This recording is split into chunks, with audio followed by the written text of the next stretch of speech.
Hey everyone, welcome back to the channel. Thank you for being here. My name is Andrew, coming to you from the beautiful Carolinas.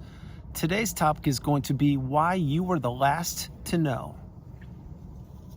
Think about that for a minute. So you were the last to know about many things, one of which was that narcissism does exist. When you were in that relationship, you didn't know that you were being abused. You didn't know that you were being manipulated. You didn't know that somebody could lie to you over and over and over again. You didn't realize that somebody had the ability to place another person in the mindset, which is a person to be trapped in that narcissistic fog. And that's where you were existing for a period of time, which was the greater length of that relationship. When you were in that fog, you didn't know what was up or down, left or right. You didn't know if you were coming or going. What you did know is that it was getting worse and worse and worse over time.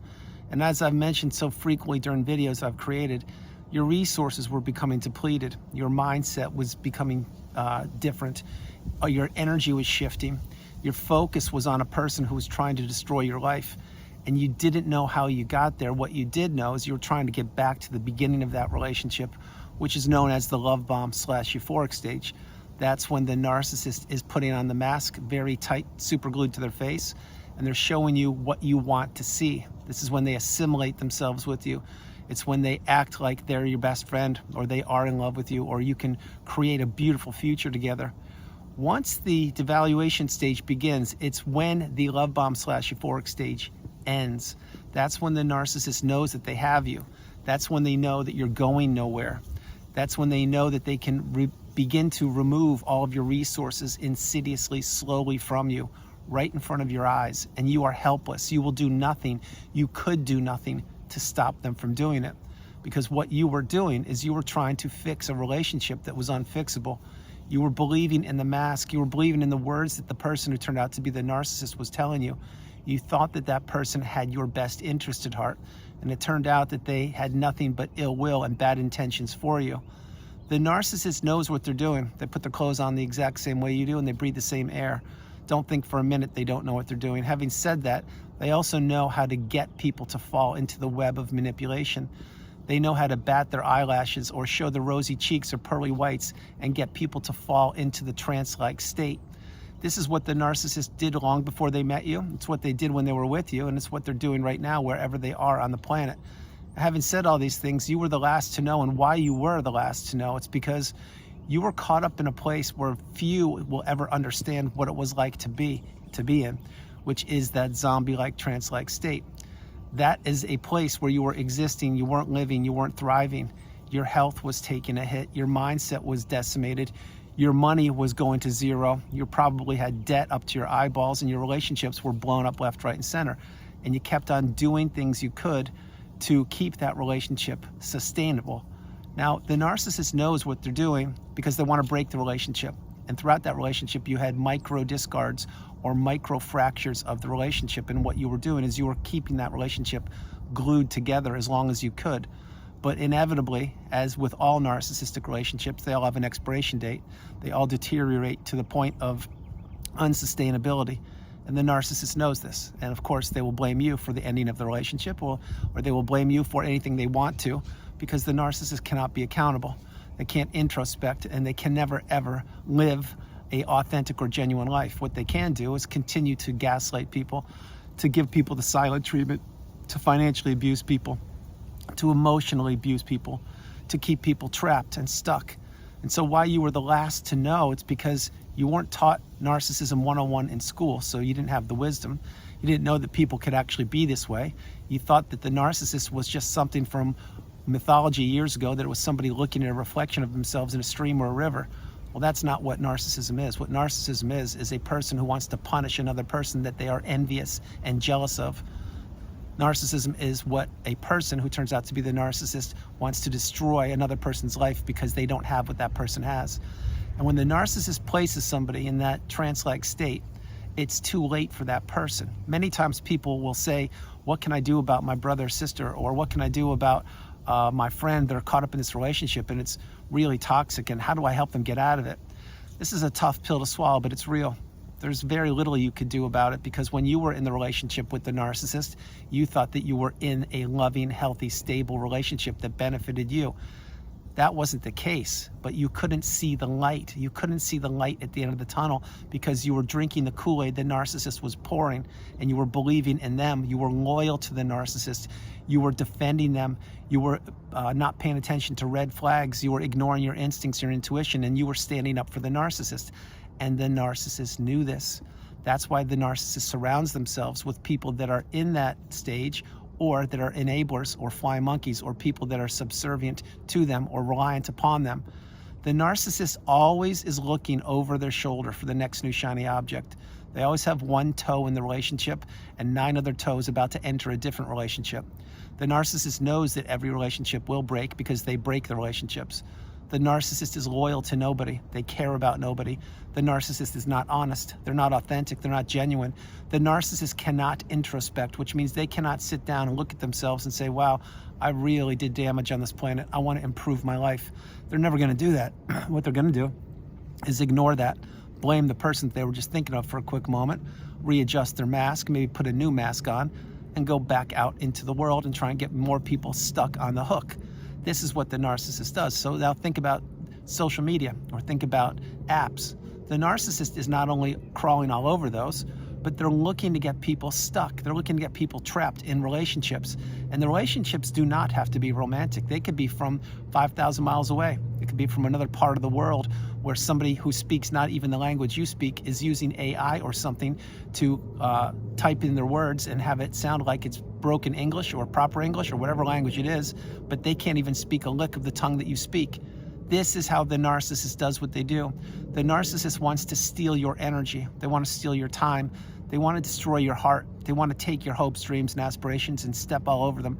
The narcissist does not want you to heal. They do not want you to see behind the mask, and they never ever thought you would figure out who they were. That's why, again, so frequently during the videos I create, I suggest, and I'll do this again, to go no contact. If not now, when? If it's not that easy, utilize gray rock. Simply become dull and boring, but get off the radar of the narcissist. Do not overshare information with them or anybody. Don't share information that you don't believe is pertinent for another person to know, and trust your instincts.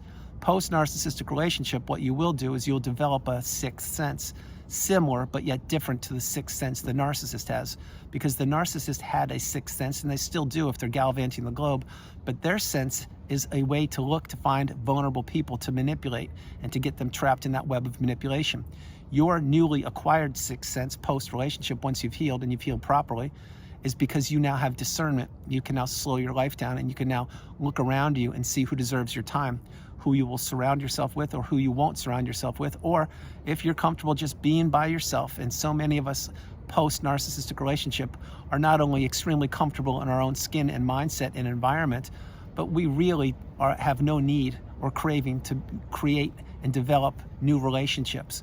Now, again, everyone's different, but the point being, when you go through the cycle and you rise through the ashes like a phoenix and you put yourself back together, you understand that not only are you the priority, that you come first, second, and third, but there is a lot of toxicity on the planet. And at the top of that list, of course, is the narcissist. That's why when you heal, you understand that you are fortunate, you are grateful that you're out of the cycle, and that you really need to slow your life down. So this is when you can take a class, teach a class, read a book, write a book, travel. You can stay in, you can sleep until 11 o'clock in the morning or stay up till 2 a.m. You can do whatever you want to do, but you're doing it on your timeline. You're not doing it on another person's timeline, and this is a good thing. So why I'm saying all those things is why you were the last to know. 1, you weren't taught this in school. 2, you were in the fog. 3, you didn't realize that people existed like this. 4, this took a big hit to your belief in humanity and belief in how people can behave and what people actually want from other people. And the next thing is, it took a lot of time for you to understand not only the definitions in the glossary on the abusive cycle, but to put your real life experience with those definitions to acquire the newfound wisdom. Once you acquire that newfound wisdom, it is a superpower. And it's a superpower on steroids once you apply the tools that are provided for you on the channel and in the community, and you understand that yes, you were targeted, yes, you were the last to know, yes, they never thought you would figure it out, but now you did figure it out. Now you do know who they are, and that other people can be similar or even worse than they were. That's why you really need to have a small footprint. That's why you really need to understand and protect yourself to the best of your abilities and learn how to say no, which is the strongest word in the English language. When you say no to something or someone, you are saying yes to yourself. Play that part of the video, play it a few times. Now understand all these things before I close the video out, that when you were in that relationship, you didn't know where you were. You were in a washing machine of abuse. You were in the deep end of destruction and a cesspool of abuse. But now that you're out and you've healed, or you are either healing or you have healed, you realize that this is your life, it's your journey. And yes, you were the last to know. And yes, the immediate family of the person you're considering, they did know what was going on. Did they know the term that you know? Probably not, but maybe. But they knew that that person was toxic, and they did not say a word to help you out or tell you about it, because even if they did, would you have believed them? Probably not. But now that you know what you know, you can't unsee what you've seen, and now you realize that not everybody is who they appear to be. Yet you also realize that everybody, and I mean everybody, reveals themselves in time. I have, my hope is you have, the toxic person has, and everybody else will. It's not until the chips are down, usually, when somebody will reveal themselves. They'll actually be there at your side to help you out, or they will abandon you just like the toxic people do. And the abandonment, it's ironic and it's interesting that the narcissist doesn't want to be abandoned, but yet they have no problem abandoning other people, because that's what they've done over and over and over again. And that's what they will continue to do. So why you were the last to know? Again, there were a litany of reasons, but the point is now you were the last to know. And now that you understand what you know, and you know way more than most people on this planet, specifically about the cycle and specifically about what humans are capable of, now you really know way more than your average person who doesn't know what you know about the cycle. You see, this has changed your life forever. It's actually improved your life once you heal and you heal properly. And it's actually taken this allowed you to take a good hard look at yourself, to realize how far you've come, why you were in the relationship, how long you stayed, why you didn't want to quit or give up on that relationship, but that now you're out and now you can do whatever you want to do. Again, this relationship changed you forever, and keep in mind there are three versions of you. There's the version of you before you met the narcissist, there's the version of you when you were with them, and there's the third version of you when you're out and you've healed and you healed properly. That's the strongest, most galvanized version of humankind known to you or known to anybody else. And to get there, to that third version, you will have a mountain of work to do. You will have to practice radical acceptance. You will have to take time, but in your time you will heal if you utilize the tools that are provided for you here. And then, so before I close the video, maybe you are thinking, why was I the last to know? Tough pill to swallow here, but it's better to know last than to not know at all. Play that part, play it a few times. You see, you're one of the few who figured it out. You cracked the code, you found the needle in a haystack, and you did figure it out, something that the toxic person never thought you would. So if you were the last to know, so be it, so was I. The point is, we now do know, and with this knowledge and this wisdom we've acquired, we now can insulate and protect not only ourselves, but those loved and trusted ones we surround ourselves with. So everyone, that's the video. I hope you liked it. I loved doing it from the beautiful Carolinas. This is Andrew. Namaste. Have a great afternoon, evening, or morning, no matter where you are on the planet. You are not alone. Remember that. I love you all. God bless you. I love you all. And I'll share this. You were the last to know. I'm almost certain. That's part of the cycle. It's part of the loop. It's part of the disbelief once you really process what these people are capable of and what they did. And you weren't supposed to figure it out, but you did. You are fortunate. You should be grateful that you're out of it and you're healing, or you have healed.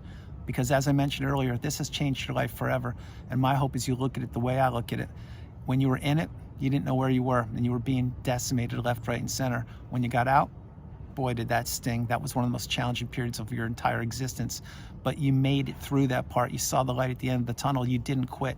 You kept moving forward. You kept working on yourself and journaling and seeing a therapist and meditating and watching videos and reading and healing childhood wounds, etc. And then one day, it all came together. You got the last piece of the puzzle and you wrapped your head around what it was, what happened, and how you got to where you are. And then, yeah, you may recognize and may say to yourself, I was the last to know, really? Well, the point is you did know, and now you're here. And now you're either at or reaching towards, or you have arrived at the mountaintop, the pinnacle of indifference, where you no longer care about the narcissist or any toxic person because you have taken the lifelong learning lessons from the past. You are not predicting future, and you are living in the present moment, and that's a great place to be. That's a place where very, very few of us have arrived at. My hope is you're either there or you are working towards getting there. So if you were the last to know, be kind to yourself, be considerate, be patient with yourself. At least you figured it out, and it's better to have figured it out when you did than to not have figured it out at all. I love you all. God bless you, and I'll talk to you tomorrow. Bye, everybody. Love you guys. Bye.